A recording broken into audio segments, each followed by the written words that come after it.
10 minutes, Deputy.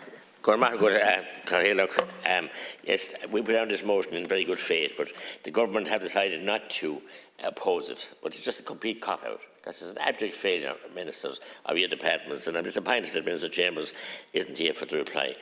Kate D'Arcies, I would like to, with your indulgence, Chairperson, to sympathise with the families of the Fort Clonmel young Leaving Cert students on their way to celebrate the Leaving Cert to get a bus in Clonmel and met their untimely death, the McSweeney family, the Murphys and the Coffeys. So sad. I want to salute the Garda Síochána, the emergency services and all the other auxiliary services, and indeed Father Billy Meehan, who attended the scene, and the hospital in South Tipperary General, and every whole person in the community that rallied around those people. And the following week in the tragedy with the family in Cashel, a little baby, and her grandparents were killed. And look, we don't know the causes, nobody does, but it just shows how fickle life can be. To thank the communities for the support of the families, and it continues. And to thank the government as well, Oireachtas, because the minister came down, the Uachtar and the Hearn came down, everybody, in Athley Curlacana, the Centre of the Mehel was there, and it was amazing. And it was amazing in Clonmel that weekend. I spoke to the superintendent on the Monday morning after, just to thank the Gardaí, and they have an awful job in a situation like that. There wasn't a crime in the town that weekend. All the usuals and everything, there wasn't a crime. Everything just in trauma and grief, everything stopped, and even the crime, which was a wonderful experience. Everybody respected it, and the funerals and the months minds have been held now. One more to go this Sunday, but people trying to pick up the pieces is tough. So road safety, and young people especially, I wanted to well young people here today. They are great that they want to go driving. It's wonderful. When we were young, many of us weren't left near a vehicle. We didn't have the vehicles, first of all. We might drive the tractor or whatever, but the young people now are educated, they're bright, they're enthusiastic in their life ahead of them. They're immigrating because they can't get, this is another reason, they can't get driving licenses. It's a crying shame that the waiting lists are so long and the figures are there. They're just not acceptable in any country, not in mine, say a modern day democracy. It's shameful. The number of people waiting for driving tests has increased by 61% in the last year, as over 71,500 people wait for a test date. The RSA and NCT operators before the Oireachtas Transport Committee 20 September 23.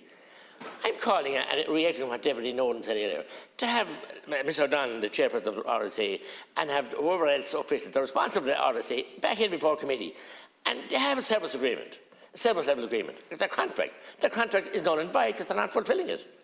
It's meant to be a 10-week waiting list. We'll see, I have the figures of the waiting list here. It's just not acceptable. How can we, and the chairperson is a business person, many of us here are business people, this side as well, we wouldn't survive a week in business, a month, if we treat people like this. The privilege of now, you must apply for a test, and you must apply to be invited to do a test. Another layer of bureaucracy just put in there. When I salute the county council long ago, the staff and the driving testers, and by the way, we had no lessons, and we went in and we did our tests and we passed, we walked into the council, paid our fiver and got our licence, our cadunas, and many vehicles on it. And I want to ask Minister Chambers, a young minister who I like as a person, to think of his former leader, Charles J. Haughey, and be visionary, and do something for the country here, and do something for the young people, he's a young minister, and ask to have an amnesty here. I remember when Liam Hyland, his colleague in Laois Offaly, Deputy Nolan Man assisted me, brought in the amnesty. And that time he gave a licence to everybody, just go in and buy it.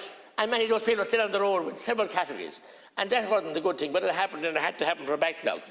I'm making a proposal now that with the proficiency of the driving instructors, and I want to salute them too, and the job they do, you have to have 12 lessons now to do your test, to even apply, and you have to have a certified and respected and recognised instructor. I'm asking that we have an amnesty, that where that instructor is willing to send them forward for a test, he must also be willing to give them a certificate of their competency in driving, and to allow that certificate to give them their full licence until such time as they can get their test. And then if they fail it, they go back again and start again. But it's just not fair. It's bordering on criminal. It's mental torture. It's shameful that we have young people who want to get on the road. Why do they want to get on the road? Because they want to get on the road, because in rural Ireland especially, and I heard Deputy Murphy earlier saying about parts of Kildare as well, and I don't know those areas, but in rural Ireland you can manage without a car.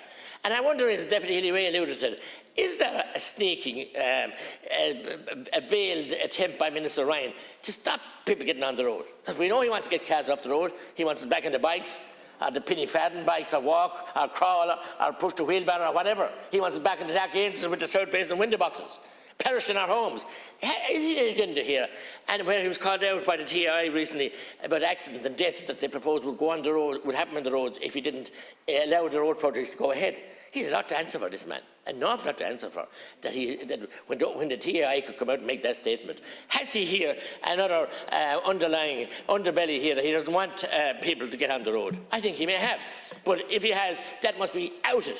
And outed by you and Cabinet. So I'm asking Minister Chambers to be a visionary, to be have a bit of courage. I almost said another word, to grow something. But anyway, have courage and take on this and bring it to Cabinet and get this happening. Because it's persecution of our young people. Then there are employers like ourselves here, and the three of us here certainly can speak for that, I'm sure others as well.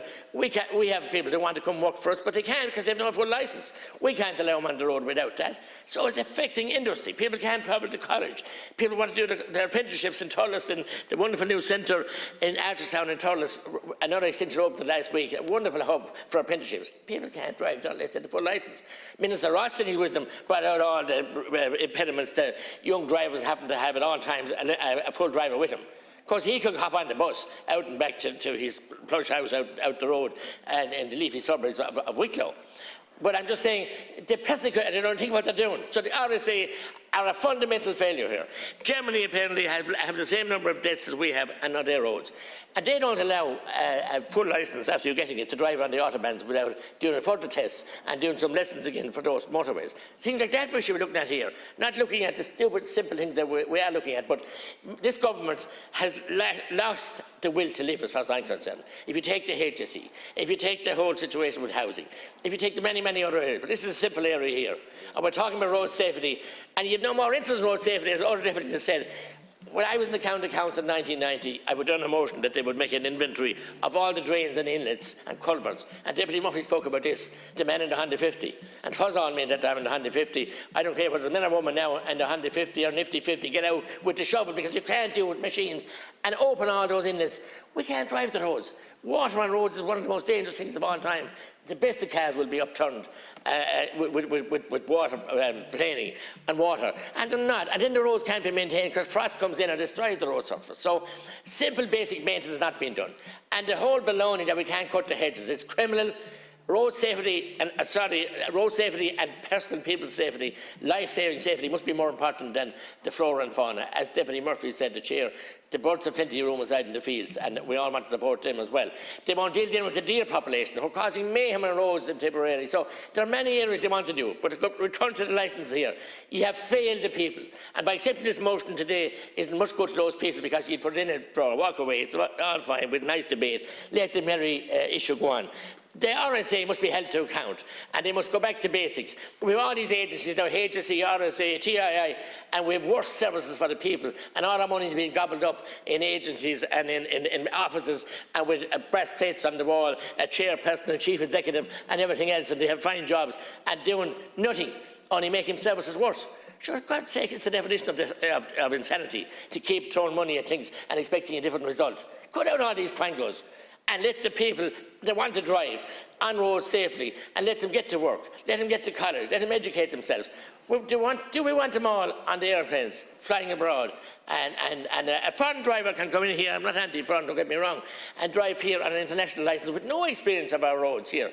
Different side of the road and everything without any test or any oversight from the RSA. What are we thinking about? Or why aren't we being fair? Or why are we want to penalise and punish our best and brightest young people? Mullen Owen a chucking sheet. What are we doing? We're persecuting the young people. We're denying them their basic rights. They have the enthusiasm and the spirit and the interest in getting jobs, getting educated, and being in the workforce, getting married and getting settled down, having families, and keep our countries alive. But you seem to want to just leave them languish and punish them in every which way, and then criticise them for this, that, and the other, and blame them unfairly for accidents and everything else. So I say, taking this motion without a vote is just a cop-out for your backbenchers that you wouldn't vote against it. It's an appalling vista that you've created here. It's an appalling vista that you're overseeing, and you want to continue to have that going on with no improvement. It's a shocking situation that people have to wait a year to be allowed to apply for a test and maybe wait another 6 months again. It's sinful. Thank you.